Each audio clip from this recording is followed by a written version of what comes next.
Vous voyez, on a le sentiment d'appartenir donc à une famille, avec tous les bénéfices qu'offre une église et offre une famille. Mais une église a besoin, elle aussi, d'une famille. Et Impulsion avait besoin d'une famille. Vous savez, il y avait un seul peuple dans l'Ancien Testament, mais il y avait 12 tribus. Et ce que je voulais vous dire, je vais laisser la parole à Katia dans quelques instants, qui a une pensée pour vous, pour l'Église.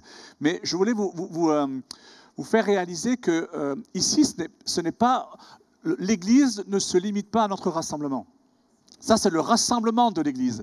Mais quand ça va se terminer, l'Église Impulsion continue. Vous voyez? Et je nous invite cette année, dans cette fin d'année, entre septembre et c'est la rentrée, de ne pas simplement venir à l'Église, mais être l'Église. Et vous pouvez faire partie d'une aventure que Dieu va... Vous savez, il y a sa bénédiction et son intention individuelle pour une personne. Et il y a l'intention de Dieu, c'est pour ça que je vais passer le micro à Katia, il y a l'intention de Dieu, sa pensée pour l'Église. Parce que l'Église, c'est son épouse. Donc Dieu pense à toi individuellement, mais il y a des bénédictions spécifiques liées à l'Église à laquelle tu fais partie. Vous savez, on voit ça dans l'Ancien Testament. Il y avait un seul peuple, je le répète. Dieu n'avait pas 3 peuples, 4 peuples. Il n'en avait qu'un. Mais il y avait 12 tribus. Et quand vous lisez la Bible, vous savez que vous voyez qu'il y a une bénédiction. Quand Jacob prophétise sur chacun des enfants, il y a une bénédiction spécifique. La bénédiction de Joseph n'est pas du tout la même que Manassé ou Benjamin. Vous voyez, et on est là, mais moi j'aurais aimé avoir cette bénédiction, mais il y a eu une bénédiction spécifique, il y a eu un territoire spécifique pour chaque tribu. Et vous me direz, mais ça c'est l'Ancien Testament. Mais dans le Nouveau Testament, quand on lit l'Apocalypse, il y a, vous savez, c'est l'être de Jésus aux 7 églises.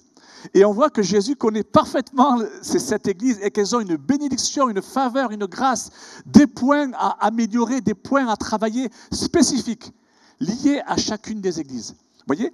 Et ce que je vous invite à vivre entre septembre et décembre, c'est un temps pour vous pour dire, peut-être que vous êtes là en tant que sympathisant, participant du culte Impulsion. Mais moi, ce que je vous invite à vivre, et dans ce temps de prédication, et dans ce que Katia va libérer maintenant, c'est que peut-être que le Saint-Esprit vous demande à aller plus loin. Il y a une bénédiction individuelle que Dieu... Et nous, on peut pousser de toutes nos forces, vous jeûnez, vous priez, vous intercédez, mais on ne pourra pas augmenter le niveau de la bénédiction individuelle. C'est ça. Mais il y a une bénédiction communautaire aussi. Il y a une bénédiction qui repose sur la famille Impulsion. Et soit vous dites, je veux juste être un membre sympathisant, je veux juste participer au culte. Ou alors j'intègre, je vous rappelle, l'Église est une armée.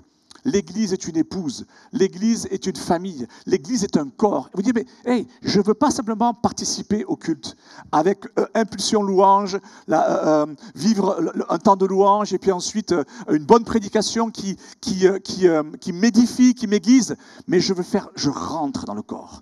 Je veux faire partie je veux recevoir la bénédiction individuelle dont vous avez droit parce que vous êtes un enfant de Dieu. Mais il y a aussi, il y a tellement plus.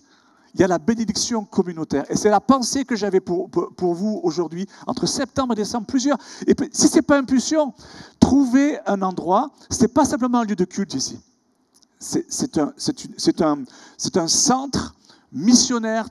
Votre pasteur a parlé de Madagascar, mais c'est un centre missionnaire pour les arrondissements de Paris, pour certains quartiers d'Île-de-France, parce que comme l'indique la conférence où nous serons, on a profité du tarif préférentiel. On s'est inscrit avec Katia, on va venir du sud. Je sais pas. Donc on vient de loin, vous voyez, pour participer à la conférence. Vous êtes à Paris, en Île-de-France, vous avez moins de trajets que nous à faire. Vivons ce moment ensemble, parce qu'il y aura une bénédiction unique, quelque chose du ciel qui va descendre unique pour Impulsion et donc pour vous lorsque vous allez participer à cette conférence. Mais je sens que Dieu vous dit, passez de participants au culte à membres du corps. Il y a une maturité, une œuvre de maturité qui vient sur l'Église et sur chacun d'entre vous. C'était la pensée que je voulais vous communiquer. Et toi, tu as reçu quelque chose pour Impulsion, c'est ça, hein, chérie? Bon, bonjour. Donc, si je dis Impulsion, c'est parce que j'ai l'accent du Sud. Mon fils, à chaque fois, il me dit « Impulsion !» Il se moque de moi parce que je dis « Impulsion !» avec l'accent du Sud. Bon, bonjour. Je vous encourage à venir vraiment à cette conférence, juste pour vous donner un petit témoignage. Il y a plusieurs années qu'on connaît Blaise et Edith Tommy, qui sont des ministères prophétiques. Et en fait, c'est au contact de Blaise et Edith Tommy où j'ai commencé... où j'ai commencé vraiment à reconnaître, à libérer un ministère prophétique, moi aussi. Donc, je vous encourage à venir, à vous attendre à Dieu, à ce qu'il libère vraiment cette onction prophétique sur vos vies. Et je sais qu'il va y avoir des paroles, c'est sûr, qu'il va y avoir des miracles, des guérisons pendant ce temps, mais aussi, j'ai envie de vous dire, c'est vous le miracle. Donc, venez vous saisir, parce que des fois, on n'a pas besoin d'avoir une parole ou quoi, c'est juste la présence de Dieu. Là où j'ai vécu les plus grands changements, c'est lui qui m'a changé. C'était pas une personne, c'est Dieu qui m'a changé personnellement, qui est venu me rencontrer. Et je peux vous assurer, il y a eu du changement, j'ai vécu une nouvelle naissance. Donc, je vous encourage vraiment à venir. On sera là, comme dit Greg. Et ce matin, pendant la louange, moi, la louange, je vous le dis à chaque fois, Dieu me parle. Et ça allait bien avec ce que disait Laurent, en fait, ce que Laurent a partagé ce matin, là, pendant les temps, c'était vraiment parole de Dieu. Ce qu'on va faire, Dieu m'a parlé qu'il va enlever des voiles. Il y a des voiles que l'on a en tant que chrétien. Alors, on se balade, on vit notre vie, mais il y a ces voiles-là. Et je dis, mais Seigneur, c'est quoi les voiles? Et vraiment, le Seigneur m'a parlé de plusieurs voiles. Donc, je vais les citer. Et ce qu'on va faire, c'est qu'on va se lever après et on va prier pour que Dieu enlève ces voiles. Il y a des voiles qu'on ne peut pas marcher. Ou si on marche, il y a des buts qu'on ne va pas pouvoir atteindre si on ne les enlève pas, ces voiles. Et ce matin, Dieu me disait, mais Katia, c'est ce matin ce que je vais faire. Et comme dit Greg, dans les semaines, les mois prochains là, qui sont devant vous, il y a du changement, les amis. Il y a du changement. On va pas pouvoir se passer, on ne va pas pouvoir vivre une vie chrétienne, une petite vie chrétienne. Donc, on a un grand Dieu. On est fort, on est audacieux. On change le monde. C'est pas des slogans. Moi, je l'ai entendu depuis l'âge de 16 ans qu'on doit changer le monde. Je dis, c'est pipeau tout ça.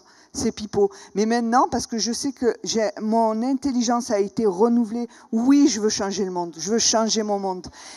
Mais il y a des fois, on vit avec des voiles. Et ce matin, vraiment, Seigneur veut, dans cette saison pour vous, pour les mois, les semaines qui arrivent, il y a des voiles qui doivent partir. Donc, je vais les citer, et puis après, on va se lever, on va prendre un temps ensemble. Peut-être qu'il y aura d'autres voiles, mais Dieu m'a parlé sur cela. Donc, il y avait bien sûr le voile de la mort, qui est un voile qui est omniprésent beaucoup partout. Et dans le sens omniprésent, c'est pas qu'il est tout le temps là, mais de dire que c'est quelque chose qu'il faut vraiment se libérer de ce voile-là. Il y a le voile de l'abandon. Plusieurs d'entre vous se sentent abandonnés. Et ce voile-là, tu dois marcher comme héritier, co-héritier avec Christ. Il y a le voile du compromis. C'est plus le temps du compromis. On sait qui on est. Donc il y a le voile du compromis qui doit être enlevé, le voile de l'aveuglement qui doit être enlevé, le voile de la fatalité qui doit être enlevé, le voile de la peur qui doit être enlevé, le voile de la pauvreté qui doit être enlevé, le voile de la dépression, le voile du doute. C'est plus le temps de douter non plus. Et le voile de la déception. Ça vaudrait bien une prédication, ça vaudrait bien de s'arrêter. À quel moment on a été déçus de nos familles, de nos amis, de Dieu parfois. Mais bon, ça serait un autre sujet. Mais donc, ce qu'on va faire, on va se lever, puis on va reprendre, et puis on va vraiment prier que ces voiles dans cette saison, et je vais le faire là, moi au micro, mais vous citez, vous sentez, vous savez, Dieu va vous montrer aussi ces voiles, c'est à vous à les sortir, c'est à vous à prendre autorité, où le Seigneur va agir, où les voiles, ces voiles-là vont sortir. Et je prie, et citez-les vous, et acharnez-vous, hein. N'ayez pas peur, l'ennemi, on lui donne trop souvent de crédit. On lui dit, ah mais moi l'ennemi ceci, l'ennemi cela. Hey, moi je préfère parler de Dieu. C'est lui mon grand, c'est lui mon bien-aimé, c'est lui le plus fort, c'est mon Dieu. Donc c'est lui qui vit en nous. Donc on y va. Merci Seigneur Père, parce que tu es le Dieu victorieux. Seigneur, il n'y a rien devant toi, rien Seigneur qui résiste. Et je veux prier maintenant avec l'Église Impulsion, ensemble Seigneur, nous nous levons ensemble pour dire que tous les voiles qui se mettent devant nos pieds, devant notre marche, Seigneur, disparaissent maintenant, que le nuage, ce voile disparaît, que le nuage de la peur, le voile de la peur disparaisse, que le voile de la déception disparaisse, le voile de l'abandon disparaisse au nom de Jésus, que le voile du doute disparaisse, que le voile de la pauvreté disparaisse, que le voile de la mort disparaisse, que le voile du compromis disparaisse, que le voile de la fatalité disparaisse. Je prie au nom de Jésus-Christ et nous prions, Seigneur, nous prenons autorité en tant que chrétiens, en tant qu'enfants de Dieu, que ces voiles disparaissent maintenant au nom de Jésus. Je bénis l'Église Impulsion, je bénis, Seigneur. Merci parce que tu ouvres les yeux de nos cœurs. Seigneur, que les yeux spirituels s'ouvrent maintenant. Et je prie particulièrement, Seigneur, pour le voile de la déception. Disparaît maintenant, Seigneur. Je prie pour un éclaircissement au nom de Jésus. La déception disparaît au nom de Jésus-Christ. Amen. Amen. Je vous bénis et il va y avoir le feu. Amen. Merci Jésus. Merci chérie. Et alors que vous asseyez, moi je veux continuer à prier pour vous. Ça, vous voyez, c'est une bénédiction. Ce qu'on vient de vivre, c'est quelque chose qu'on a vécu en tant qu'Église rassemblée. Et maintenant, je veux prier pour l'Église dispersée. L'Église dispersée, celle qui va prendre place à 16h, l'Église va se disperser. Mais ça reste l'Église. Et je prie, Seigneur, alors que ces voiles ont été enlevées d'Impulsion, je prie que Impulsion, Seigneur, soit, et les membres qui sont ici, chaque membre, ait la capacité, là où il est placé, là où il passe la majeure partie de sa semaine, dans le quartier, dans l'arrondissement, dans la ville et sur le lieu de travail où tu l'as établi, que chaque membre d'Impulsion, Seigneur, soit en capacité de faire briller l'Évangile, de faire briller, Seigneur, le royaume au nom de Jésus-Christ. Que les gens puissent voir l'Évangile tel qu'il est, qu'ils puissent te voir tel que toi tu es, pas tel qu'on te décrit, tel que les médias te décrivent, tel que l'école peut-être nous a appris sur des choses fausses sur toi. Seigneur, mais que les gens te voient tel que tu es, réellement, au travers de l'Église dispersée, l'Église en mission, dans les différents quartiers, arrondissements et lieux de travail où tu vas nous envoyer dans quelques minutes, dans le nom de Jésus. Amen. Merci Jésus. Je voudrais, dans les quelques instants qui me restent, vous parler d'un attribut de Dieu qu'on néglige beaucoup et qui pourtant est extrêmement important pour lui. Donc, je m'apprête maintenant à faire un bras de fer avec vous, parce vous savez, on a tous une image de Dieu. Le peuple d'Israël a sérieusement attendu, prié avec ferveur, ardemment, que le Messie vienne. Et une fois qu'il est là, ils ne le reçoivent pas, parce qu'ils avaient une image, ah ben le Messie va être comme ça.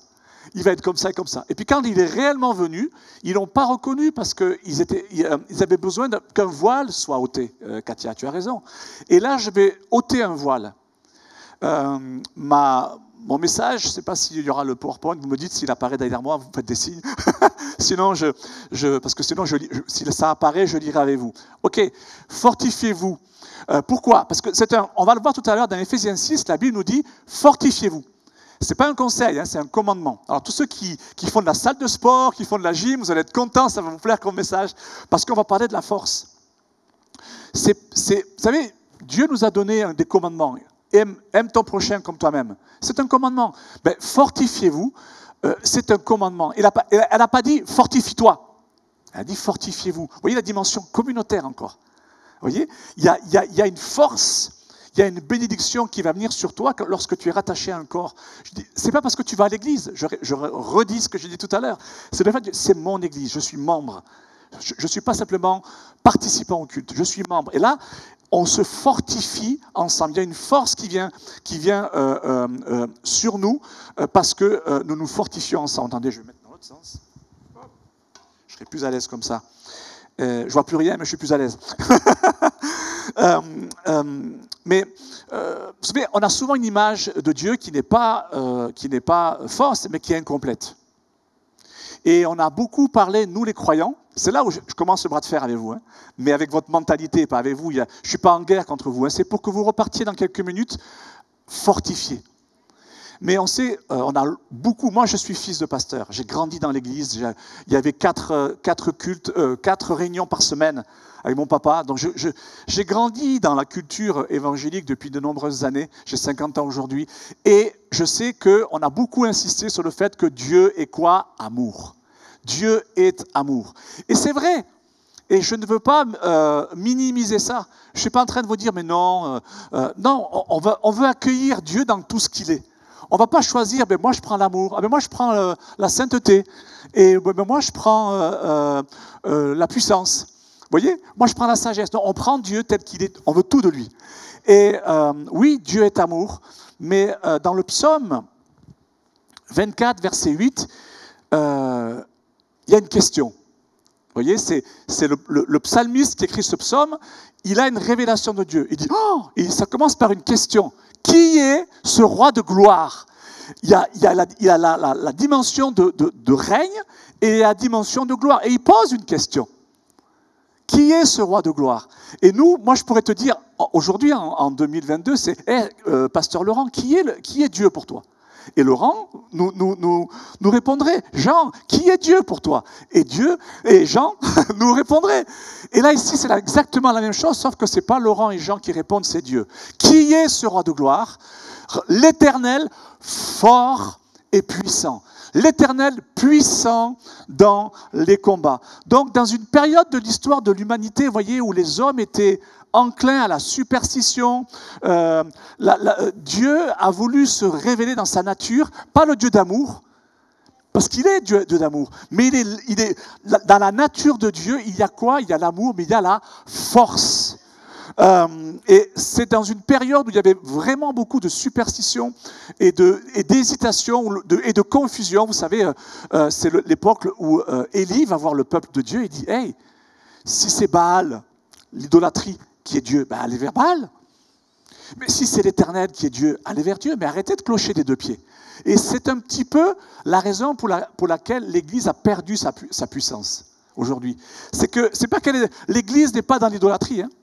Gloire à Dieu. L'Église parisienne n'est pas dans l'idolâtrie, mais elle cloche les deux pieds. Vous voyez, il y a un petit peu de mondanité, et en même temps, on sait que Dieu est bon. Et on cloche des deux pieds. Et quelle est la réponse de Dieu? Comment Dieu se révèle ici? Lorsqu'on est dans une hésitation, un peu dans une confusion, on sait que Dieu est vivant, mais moi je crois ça, ben moi je crois ça. Comment Dieu se révèle? L'Éternel, fort et puissant dans les combats. Mais ce n'est pas simplement Dieu qui a voulu vraiment manifester et se révéler avec force, mais il a passé le relais à Jésus. Dans l'exercice de son ministère, Jésus aussi a énormément insisté sur la dimension de la force. Lisons ensemble Actes 10, verset 38, qui nous décrit le ministère de Jésus. Vous savez comment Dieu a oint du Saint-Esprit et de quoi? Et de force. Jésus n'était pas que oint du Saint-Esprit, il y a 2 onctions. Et on va prier tout à l'heure dans quelques instants. Mais oui, on est habitué en tant que chrétien, remplis-moi du Saint-Esprit. Jésus n'était pas uniquement rempli du Saint-Esprit, il était oint du Saint-Esprit et de force. Il y avait deux particularités, c'est important. Vous voyez, je prie que la révélation, le bras de fer que je fais avec votre intelligence commence à s'ouvrir. Hey, mais Dieu a mis en avant la force, mais Jésus-Christ dans son ministère, il a été oint du Saint-Esprit et de force. Jésus de Nazareth qui allait de lieu en lieu, faisant du bien et guérissant tous ceux qui étaient sous l'empire spire du diable, car Dieu était avec lui. Donc vous voyez, même Jésus, il a incarné cette force. Et ce texte de Luc nous dit que lorsque Jésus exerçait son ministère, toute la foule cherchait à le toucher. Pourquoi? Parce qu'une force sortait de lui et les guérissait tous. C'est pas que de l'amour, c'est pas que de la joie, c'est pas que la sainteté. Je suis pour ces choses-là. Ne déformez pas mes propos. Mais je veux que vous vous élargissiez, que vous embrassiez Dieu dans toutes ses dimensions. Et vous êtes dans une saison là où c'est, là, le mois de septembre, hein, c'est la force. On prépare la conférence. À la conférence, Dieu va parler. Il y a des paroles prophétiques qui sont sur Katia et sur moi qu'on ne donne pas aujourd'hui. C'est pour la conférence. Parce qu'on est en train de créer un momentum. Dieu va parler comme il a parlé aux églises de l'Apocalypse. Il y a la parole. Dieu va envoyer sa parole. Vous savez, il envoie sa parole et il est guéri. Il y a une parole prophétique au mois d'octobre et ça se construit avec la force. On pourrait s'arrêter là, mais Jésus a voulu, et c'est ce qu'il veut ce matin, il a voulu que cette force qui était incarnée par Dieu et par Jésus-Christ, il a voulu la transférer aussi à ses disciples. Il a éduqué ses disciples, il les a sensibilisés, pas qu'à l'amour, il les a sensibilisés également à la force. Lisons ensemble Luc, chapitre 9, Jésus ayant assemblé les 12, leur donna quoi? Force et pouvoir sur tous les démons avec la puissance de guérir les maladies. Cette force vient de Jésus. C'est pas quelque chose qui se développe parce que tu vas t'auto-proclamer comme étant fort. C'est pas quelque chose que l'on peut produire nous-mêmes. C'est pas l'auto-persuasion ou la méthode Coué où on répète qu'on est fort, qu'on est fort, qu'on est fort. C'est quelque chose que Jésus a transmis. À un moment donné, il ne les a pas transmis aux membres. Il les a transmis à qui? Aux disciples. Et c'était mon cri depuis tout à l'heure que j'ai pris le micro. Je te dis à toi, je ne sais pas, peut-être ça concerne une personne. Il va y avoir un apéro tout à l'heure. Mais Dieu t'appelle à être disciple. Tu ne peux pas dire, je suis participant de l'église Impulsion, mais j'ai besoin de la force de Dieu dans ma vie. Puis tu mets tes sujets de prière à notre ami responsable. Mais il y a une contradiction entre ce... Vous savez, il y a des lois spirituelles. J'ai un petit billet de 10 € là. Vous voyez, je le laisse tomber, il tombe. Ça, c'est une loi spirituelle. C'est une loi physique, pardon, c'est la loi de la gravité. Eh bien, il y a des lois spirituelles tout aussi évidentes. Vous voyez, c'est des lois spirituelles, qu'on soit chrétien ou pas, croyant ou pas, athée, quelque chose que tu crois, on est soumis à des lois spirituelles. Et ce que je suis en train de te dire, c'est une loi. La force, Jésus a transmis la force à qui? Aux disciples. Et c'est pour ça que depuis tout à l'heure, je sens, mon appel, c'est peut-être pour une personne, mais quelqu'un qui ne doit pas courir sur le devant, quelqu'un qui doit tout à l'heure aller après, dire, hey, si tu es à l'aise avec ça, si ce n'est pas Impulsion, il y a d'autres églises à Paris, mais tu as besoin de devenir un disciple, pas un participant, parce que la force de Dieu, dont tu as besoin parce que je comprends ton sujet de prière, j'ai besoin de la force de Dieu, j'ai besoin de la puissance de Dieu, mais là, Jésus a transmis la force, pas à tout le monde. Tout le monde pouvait bénéficier de la force de Jésus. Hein, il le touchait et il y avait une force qui sortait de lui. Mais il n'a pas donné la force à tout le monde. Il a donné aux disciples, à 12 personnes. Alors qu'il y a des milliers de personnes le suivaient. Il a donné à 12. Et il veut te la donner aujourd'hui, la force. Et cette force a continué de se transmettre. Les apôtres, lisons ensemble, Acte 4, verset 33. Donc là, Jésus est parti, ils ne sont plus au bénéfice du ministère de Jésus, ils sont seuls, ils exercent eux-mêmes leur ministère comme toi. Tu exerces ton ministère quand tu vas partir dans quelques minutes, dans ton quartier, dans les transports en commun, dans les rues dans lesquelles tu passes, là où tu travailles, sur ton lieu de travail, tu exerces aussi ton ministère. Et Acte 4, verset 33 nous dit, les apôtres rendaient avec beaucoup de force témoignage de la résurrection du Seigneur Jésus et une grande grâce reposait sur eux tous. Vous voyez la dimension de la force, ça je suis à 50% de mon message, là tu vois, c'était juste que vous compreniez que c'est quelque chose qui est très présent, qui est transversal dans la parole de Dieu, dans l'intention de Dieu. Oui, il est amour et on garde ça. Cette révélation, on l'a captée. Je trouve qu'on l'incarne plutôt bien, les croyants. Les gens de l'extérieur nous aiment et reconnaissent chez les chrétiens, il y a de l'amour, il y a de la compassion. On reconnaît les chrétiens aux actes qu'ils posent, pas simplement au poisson qui est sur leur voiture, ou au fait qu'ils aient une Bible, mais on les reconnaît parce qu'il y a des actes de compassion. Mais là, on va beaucoup plus loin. Je vous ai montré que la force fait vraiment, tout comme l'amour, fait vraiment partie c'est une dimension que Dieu veut transmettre et que il veut que vous incarniez. Alors, parlons de nous maintenant. On pourrait dire, ah oui, mais ça c'était c'était l'Ancien Testament, le Nouveau Testament, c'est à l'époque de Jésus. Nous, maintenant c'est l'amour. Non. Lisons ensemble Psaume 68, verset 29. Ton Dieu ordonne que tu sois quoi? Puissant. Ton Dieu ordonne que tu sois puissant. Ce n'est pas une suggestion, ce n'est pas une option, mais c'est un ordre.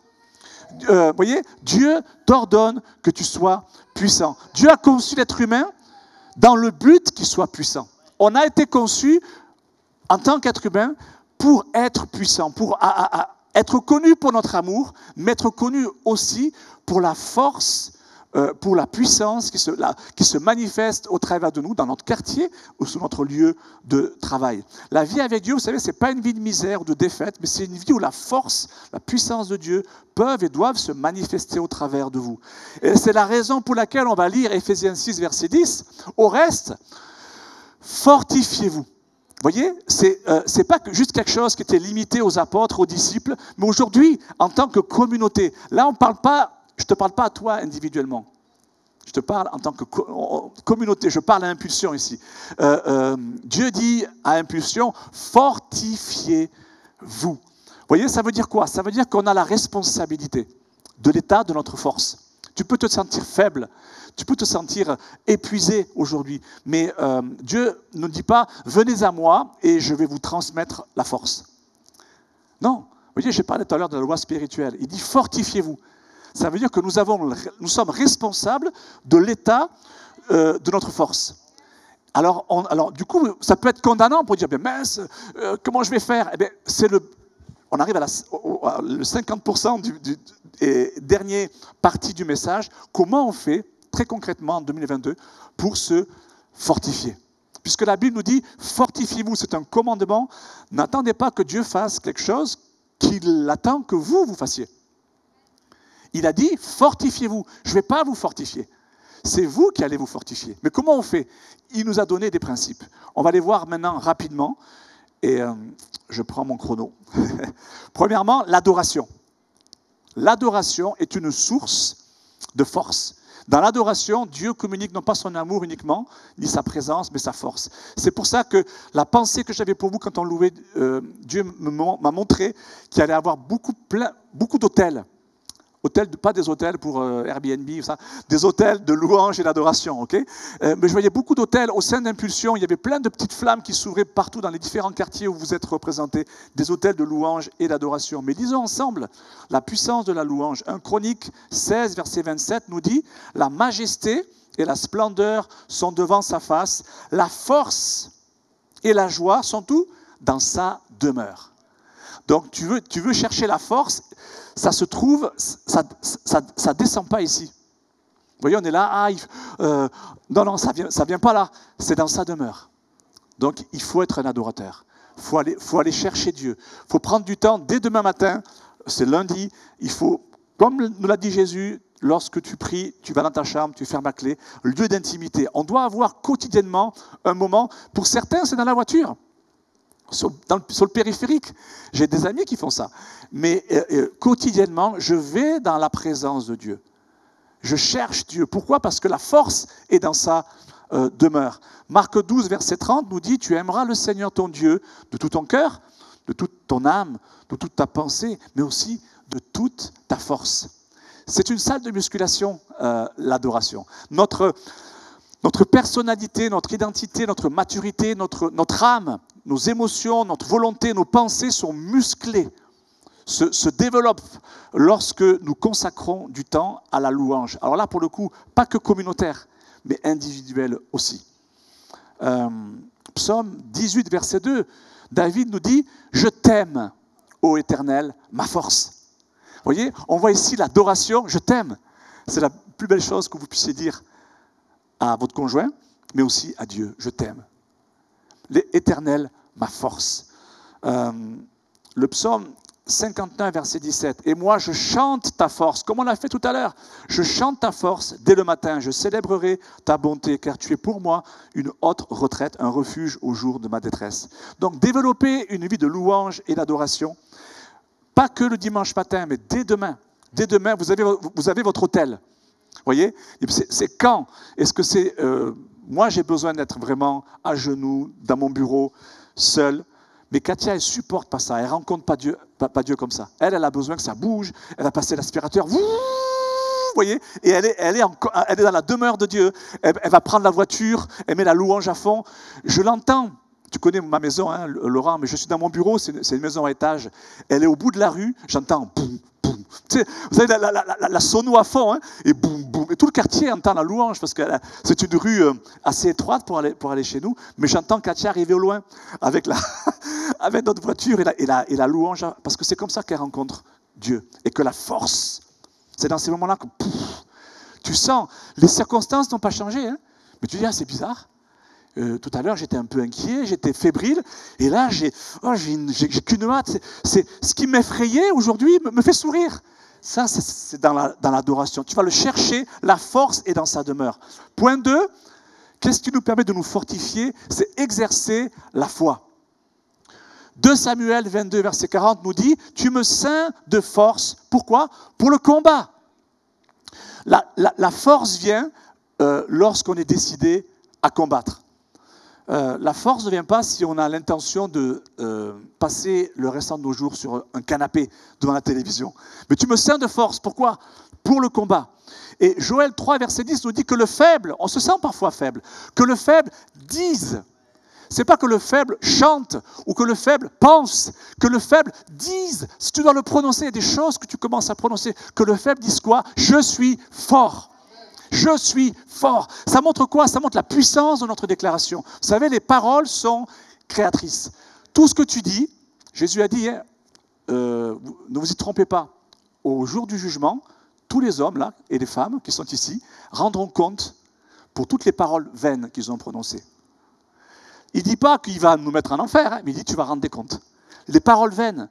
Et ce n'est pas des péchés, c'est des paroles vaines. Je suis nul. Moi avant, je disais ça régulièrement. Parce que l'éducation que j'ai reçue, etc., on m'a plutôt rabaissé. J'avais cette tendance à dire « Oh, quel nul !» Et j'ai un jour rencontré un homme de Dieu qui était un mentor pour moi, qui enseignait ça. Il m'a dit « Greg, tout ce que tu dis, c'est une semence. Et dans quelques semaines, tu vas récolter le fruit de tes semences. » Et j'ai arrêté de dire que j'étais nul. Vous voyez, parce que je suis un extrémiste, je fais gaffe aux paroles que je dis. Pourquoi? Parce que ce qu'on dit façonne notre futur. Pas simplement ce qu'on prie, ce qu'on dit. Donc, que le faible dit, ne dise pas « je suis faible, je suis fatigué, j'en ai marre, je vais abandonner ». C'est précisément ce que tu vas faire. Parce que tes paroles sont une semence. Mais que le faible, oui, tu es faible. On ne dit pas « non, je vais bien ». Non, on est honnête. On dit « ah, je suis faible ». On va voir les pasteurs de l'église ici. « Je suis faible ». Ok, ça, il n'y a pas de problème avec le fait d'être honnête. Honnête avec l'état dans lequel nous nous trouvons. Mais que le faible adopte cette stratégie, qui se fortifie en disant, en ayant des paroles, ça va aller, de mieux en mieux, je vais m'en sortir, je vais trouver des solutions. Il y a une pensée, il y a de la sagesse que Dieu va me donner, et la force, le succès, la victoire va m'être accordée. Donc deuxième, la foi. Troisième moyen qui nous permet de nous fortifier, c'est la parole de Dieu. C'est ce que je fais depuis tout à l'heure. J'utilise la parole de Dieu.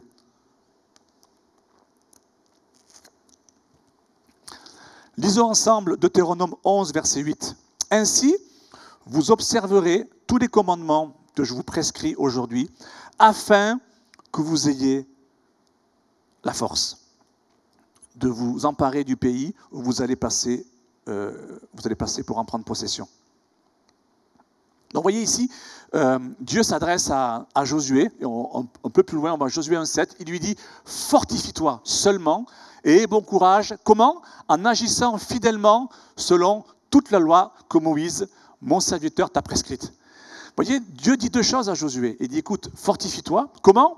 Avec la parole. Lire la parole. C'est pour ça que depuis tout à l'heure, volontairement, j'ai plein d'histoires à vous raconter, j'ai plein d'anecdotes, vous voyez, où j'ai expérimenté la force, mais je ne vous les raconte pas. Parce que je sens que je dois aujourd'hui vraiment vous remplir de la parole de Dieu, que vous puissiez avoir tous les textes bibliques, parce que souvent, moi, je suis le spécialiste qui ne finit pas le message, parce que je raconte des histoires. Mais là, je sens qu'on est un peu comme dans une étude biblique. Le Saint-Esprit veut vraiment que vous partiez dans quelques minutes avec cette révélation. Mais la force est pour moi. Dieu est amour, mais Dieu est fort aussi. Et je peux me fortifier au travers des Écritures. Josué, vous savez, c'est le personnage dans la Bible qui a fait le plus de conquêtes, le plus d'exploits. Il y avait vraiment un territoire ennemi et il est un exemple de conquête. Donc c'est intéressant de voir, dire, mais comment il s'est fortifié? Comment il a pu vraiment conquérir le territoire? Je ne sais pas ce à quoi tu t'attaques. Quelle est la conquête dont tu as besoin? Mais on peut prendre exemple aujourd'hui, cet après-midi, sur Josué, qui lui s'est fortifié comment? Certainement dans la présence de Dieu, par la foi, mais ici on voit principalement sa force venait d'une relation quotidienne, régulière avec la parole de Dieu. Vous savez, dans la Bible, il y a 3 choses. Quand vous lisez la Bible, il y a 3 choses. Il y a des commandements, il y a des promesses et il y a des vérités. Un commandement, on y obéit. Une promesse, on y croit. Une vérité, il y a juste à l'accepter. Et un jour, j'ai rencontré un jeune homme qui lui disait « Ah, je pense que Dieu ne m'aime pas. Ça fait 6 mois que je cherche du travail. Je n'en trouve pas. Et je vais bientôt perdre mon logement. Et donc, j'en conclus que Dieu ne m'aime pas. Dieu est amour, mais il ne m'aime pas. » Vous voyez, c'était sa croyance.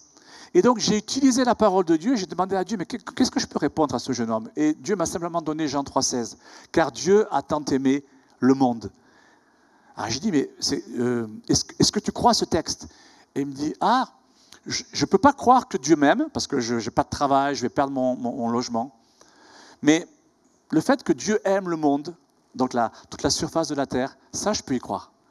Alors, je dis, est-ce que je peux prier pour toi? Et il m'a dit oui. Alors, je lui ai demandé de se repentir de ses fausses croyances. Et il a dit, Seigneur, je te demande pardon parce que j'ai cru que tu ne m'aimais pas. Mais en fait, en tant que citoyen du monde, je suis dans le monde et comme tu aimes le monde, je crois que tu m'aimes. Juste ça. Et j'ai prié pour lui, j'ai appelé la bénédiction. Vous voyez, je l'ai réconcilié avec un principe spirituel, la loi spirituelle. 2 jours après, il m'appelle, Greg, c'est incroyable, c'est incroyable. Non seulement j'ai trouvé un boulot, ça fait 6 mois qu'il ne trouvait pas, mais j'ai prié pour lui le vendredi, il y a eu le samedi, dimanche, le mardi, il a le boulot, et exactement, précisément, le boulot de rêve, ce à quoi il aspirait, il l'a eu. Et je lui ai dit, mais tu sais, c'était là. La bénédiction, c'est pourquoi tu priais, c'était déjà là. Tu t'es déjà exaucé depuis 6 mois. Mais ton attitude, le fait que tu dises, mais Dieu m'aime pas, Dieu n'est pas amour, il y avait un décalage avec ce que la Bible dit, tel que Dieu se présente au travers de la Bible. C'est ça qui a empêché le non-exaucement. Je n'avais pas besoin de prier plus fort. Il fallait juste modifier ta croyance. Et c'est ce que je suis en train de faire maintenant, et on va rapidement attaquer les 2 derniers points. Et si l'équipe de louange peut me rejoindre, c'est parfait, on va prier ensemble. Le 4e point, comment on fait pour se fortifier? La prière. Et c'est ce qu'on va faire maintenant, dans quelques instants. 1 Chronique 29, au verset 11, nous dit « À toi, Éternel, la grandeur, la force et la magnificence, l'éternité et la gloire, car tout ce qui est au ciel et sur la terre t'appartient à toi, Éternel. Le règne, car tu t'élèves souverainement au-dessus de tout. C'est de toi que viennent la richesse et la gloire. C'est toi qui domines sur tout. C'est dans ta main que sont la force et la puissance. Et c'est ta main qui a le pouvoir d'agrandir et d'affermir toutes choses. » Vous voyez, la prière, elle nous permet tout simplement, comme ce texte ici, comme cette personne qui est en train de prier dans ce passage de 1 Chronique, la prière nous permet de développer une relation intime, permanente avec Dieu et de le voir tel qu'il est. Et on commence dans la prière à penser non plus en termes d'impossibilité, mais la prière nous pousse à conduire en termes de possibilité. Philippiens 4, verset 13 nous dit « Je puis tout par celui qui me fortifie ». La prière va vous conduire, c'est le même problème, le problème est toujours là, mais le fait de commencer à prier pour ce problème. J'ai la pensée d'une maman. Son fils était vraiment pire que pire. Drogue, alcool. Il plongeait vraiment dans une vie qui était vraiment source de tristesse pour cette maman, qui était pasteur. Et elle n'avait plus la force de prier, si ce n'est qu'elle prenait la photo de son fils tous les jours. Et elle disait, Seigneur, mon fils, avec les larmes, Seigneur, mon fils, une fois, tous les jours. Elle n'avait plus la force. Mais, vous voyez, et elle, au bout d'un an, son fils est dans une sale réunion où il y a des choses affreuses qui se vivent. Et pouf, il n'est pas à l'église avec l'appel, hein, il est vraiment dans un mauvais trip. Le Saint-Esprit tombe sur lui. Et les gens ne savent pas ce qui se passe, c'est des incroyants. Il est délivré. Les démons sont expulsés les uns, mais la main du Seigneur est sur lui. Et cet enfant sert le Seigneur aujourd'hui, il est pasteur, totalement transformé, parce qu'une maman, tous les jours, a prié. Cinquièmement, la sanctification. Vous pouvez venir, hein, l'équipe de louange, quand vous voulez. Moi, de toute façon, tant qu'ils ne sont pas là, je continue à prêcher. Là, ils vont vite arriver. Ce point-là est important, la sanctification. La sanctification nous permet de nous fortifier. Écoutez bien ça. Job 17, verset 9. Révélation pour vous. Le juste, néanmoins, demeure ferme dans sa voie. Celui qui a les mains pures se fortifie de plus en plus. Il y a vraiment un lien de corrélation entre la force et la sanctification. Les personnes qui recherchent et qui vivent dans la sainteté, c'est des personnes fortes. La force, la puissance de Dieu sont intimement liées à la sainteté. Donc, vous voyez, la sanctification de nos paroles, la sanctification de nos pensées, la sanctification de notre caractère, de nos actes, de notre comportement, va nous permettre de nous fortifier, de grandir. Ce n'est pas que la foi, la prière, je lis ma Bible, je vais à l'église. Non, la sainteté aussi. La sainteté est source de force. Le psaume 18, verset 33 nous dit « C'est Dieu qui me ceint de force et qui me conduit dans la voie droite. » Vous voyez, la force et la droiture vont de pair. Et donc, il y a peut-être des domaines dans ta vie où tu dis, c'est pas droit. Il y a un homme pour qui j'ai prié, il était non chrétien, et ça faisait 6 mois qu'il ne dormait pas. Tous les mois, toutes les nuits, il avait comme si on l'étranglait. Il avait des spasmes, il s'étouffait, et il ne dormait pas. Et il me dit, c'est pas un chrétien. Et il me dit, je suis allé voir les marabouts. Je dis, ah ok. Et alors? Ça m'a coûté 1 500 €. Je dis, alors? Je dors toujours pas. Je dis, écoutez, moi, ça va être gratuit. Et je parle, je vais aller vite, mais le Saint-Esprit, vous savez, donne des paroles. Hein. Moi, j'ai la force. Hein. Le dernier point, c'est le Saint-Esprit. Esprit de force. Et donc, ce monsieur me parle, il n'est pas chrétien. Je dis, mais qu'est-ce qui se passe? Et le cheminement avec le Saint-Esprit, il vient de divorcer. Il y a 6 mois, il a divorcé. Sa femme était voyante. Et elle est toujours. Et elle trafique sur lui beaucoup toutes les nuits. Et je lui dis, écoutez, et j'ai une image, je vois un tuyau avec une eau sale, et je vois Dieu qui fait poum, qui débranche le tuyau, et paf, qui le plug sur une eau claire. Et l'eau qui coule commence à être claire. Et le bassin commence à être clair. Je lui dis ça, monsieur, Dieu me montre ça. Et je dis, vous voulez dormir? Il dit oui, à n'importe quel prix, oui. Il faut pardonner votre dame. C'est douloureux un divorce. Et certainement que, vous savez, les gens vont vous dire, ah oui, mais c'est elle qui a tort. Non, c'est lui qui a tort. Je dis, écoutez, c'est certainement douloureux. Mais vous voulez dormir? Il faut pardonner. Pas parce qu'elle le mérite, mais parce que c'est le seul moyen de vous libérer de l'emprise que la haine et l'amertume peuvent avoir sur vous et sur vos nuits.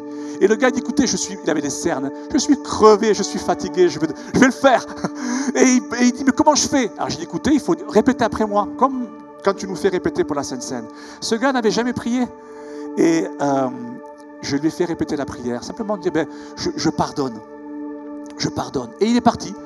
Et la semaine d'après, il est revenu. Donc on avait une association qui distribue de la nourriture. Et il venait chercher de la nourriture, vous voyez, à notre association. Et il a dit, il est où le pasteur? Il est où le pasteur? Vous voyez? Parce que, vous voyez, pour eux, pour les incroyants, on est des magiciens. Vous voyez? Il avait payé 1 500 € pour dormir. Hein. Je vous rappelle, il était désespéré. Et il dit, mais je dors. C'est fini. Je ne fais que... Je dors bien maintenant. Qu'est-ce qui s'était passé? La droiture. J'ai rétabli chez cette personne. Et tu peux le faire. Avec des incroyants, tu le sais ça maintenant. Tu peux être un instrument. Tu as des problèmes. La droiture. va favoriser l'intervention de Dieu dans ta vie, plus que le niveau sonore de ma voix. Vous savez, on est là des fois, ouais, on prie, et Dieu dit, mais non, mais je ne peux pas exaucer, il y a des principes, on les a vus aujourd'hui, il faut appliquer ces principes, la foi, la prière, l'adoration, la sainteté et la parole de Dieu, et vous allez voir, la force va naturellement descendre. Et c'est ce qu'on va faire maintenant, parce que le dernier point, c'est le Saint-Esprit. Le dernier point, je voulais terminer avec lui. Chaque fois que je parle du Saint-Esprit, je suis ému. Il se peut que je pleure. Parce que c'est tellement profond. Pourquoi? C'est pas que j'aime pas Dieu et Jésus, hein, mais Dieu et Jésus sont au ciel. Jésus, il a exercé son ministère que 3 ans. Hein, et dans une petite région. Je ne minimise pas, je fais ça pour vous choquer. Hein. Le Saint-Esprit est là. C'est Dieu, c'est la divinité. Dieu avec nous. Le Saint-Esprit est sur la terre, il n'est pas au ciel. Hein. Dieu est sur son trône, Jésus à sa droite, le Saint-Esprit il est là, ça tourne là, il est là, il regarde, il vous touche là, le Saint-Esprit est là. Et c'est ça qui me réjouit, et on va l'accueillir. Pourquoi? Parce que Ésaïe 11, verset 2, vous pouvez commencer à murmurer en langue si vous êtes baptisé du Saint-Esprit. Si ce n'est pas le cas, vous pouvez simplement commencer à fermer vos yeux pour accueillir le Saint-Esprit, pour qu'il mette un terme à ce message et que toutes ces semences entrent dans votre vie, que vous ressortiez, pas simplement avec l'amour de Dieu, mais avec la force de Dieu en vous. Mais écoutez bien, Ésaïe 11, verset 2, et on t'accueille, cher Saint-Esprit, viens incarner ce message, ces principes bibliques qui ont été énumérés pendant ces 30 minutes, viens les planter dans nos cœurs et dans le cœur de nos enfants également. Ésaïe 11, verset 2, description de ce qu'est le Saint-Esprit. L'Esprit de l'Éternel repose sur lui, esprit de sagesse et d'intelligence, esprit de conseil et de force, esprit de connaissance et de crainte de l'Éternel. Le Saint-Esprit est un esprit de force. Plus nous communions avec lui, comme j'essaye maintenant, fermez vos yeux, commencez à communier avec lui. Oh Saint-Esprit, je ne savais pas. Je demandais de parler en langue, je demandais des paroles prophétiques, je demandais le don de guérison, mais tu es un esprit de force. Je t'ai jamais demandé ça, je n'ai jamais accueilli cela. Je découvre que Jésus, il n'avait pas beaucoup d'onction, il était loin du Saint-Esprit et de force. Et en tant qu'Église, en tant qu'individu, on a beaucoup demandé l'onction du Saint-Esprit. Mais je vous déclare que dans les semaines qui viennent, jusqu'à la conférence, l'onction de force vient. Je vois la vague, la marée, ça arrive sur impulsion. Tous ceux qui sont de la famille, de la tribu impulsion, la force, vous savez, c'est puissant la marée. Hein. Je ne sais pas si vous avez vu, ça va vite et ça efface tout.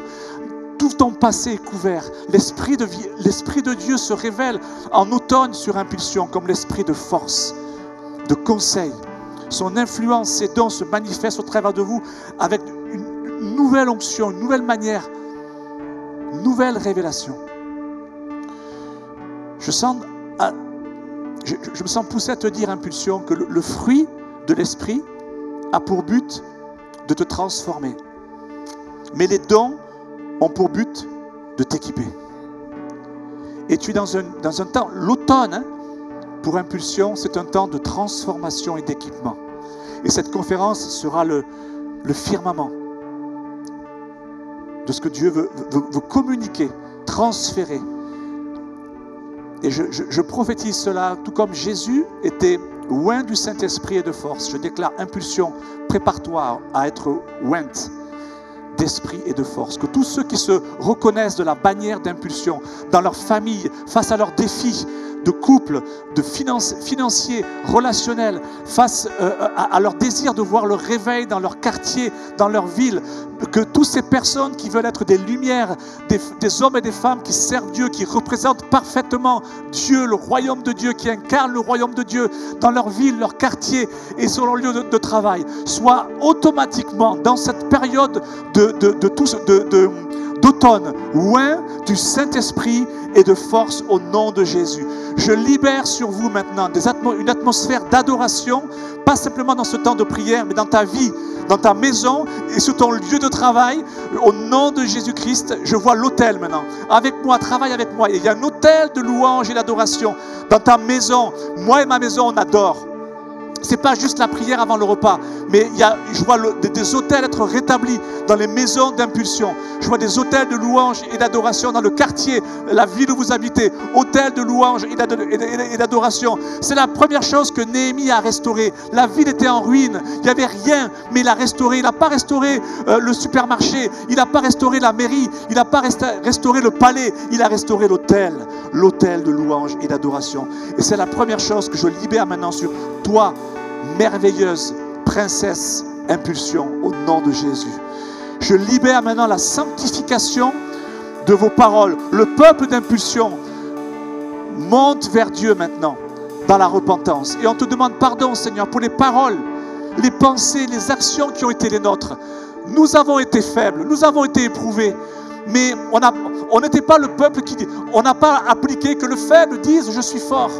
Mais dans notre faiblesse, on s'est laissé un peu aller dans la faiblesse. On a dit des choses, on a pensé des choses, on était faible dans la chair, face au péché, face aux tentations, face aux épreuves.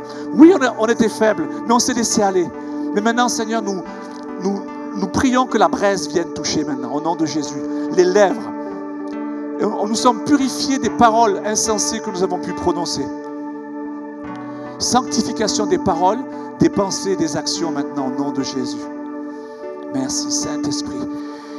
Et je déclare maintenant sur cette période d'automne un développement personnel et spirituel de chaque membre d'impulsion, par la parole de Dieu, par la foi et par la prière.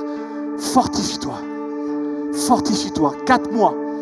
C'est à peu près ça, 4 mois l'automne. Hein. Je sens vraiment que c'est une période, au moins jusqu'en décembre.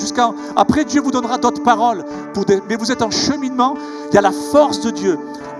Recevez-la, pas simplement parce que je prie, mais parce que vous dites oui Seigneur, on va obéir. Je vais me fortifier maintenant, par la foi, par la prière, par la parole de Dieu. Je prends les haltères spirituels et j'y vais. Je fortifie ma foi. Persévère. Peut-être qu'il y a des domaines de ta vie où tu dis, je me sens faible, mais fortifie-toi. Et je rappelle cela, Dieu dit, fortifiez-vous. Soyez ensemble. Priez les uns pour les autres. Je ne veux pas prier pour vous. Pas parce que je n'ai pas le temps, mais parce que ce serait contraire au principe divin. Dieu a dit, fortifiez-vous. Vous devez systématiquement commencer à vous lever. Je vais laisser le micro à Laurent pour conclure. Mais vous pouvez commencer déjà à vous lever et aller voir quelqu'un. Je veux te fortifier, je crois en toi. WhatsApp, on s'envoie des messages, on s'appelle régulièrement. Qu'est-ce que tu as lu? Qu'est-ce que Dieu te dit? Qu'est-ce que tu reçois du Saint-Esprit? Quelles sont les pensées que tu reçois? On se fortifie ensemble. Parce que là, Dieu veut oindre la famille impulsion du Saint-Esprit et de force. Au nom de Jésus. Que toute faiblesse quitte maintenant au nom de Jésus et laisse place à la force surnaturelle au nom de Jésus. La force pour les études, la force pour travail, pour la prospérité au niveau du travail, la force pour témoigner, la force pour changer les atmosphères au nom de Jésus-Christ, la force pour confronter le péché, la force pour briser les jougs de l'ennemi maintenant au nom de Jésus. Au nom de Jésus, reçois cette force maintenant. Reçois cette force maintenant. Au nom de Jésus.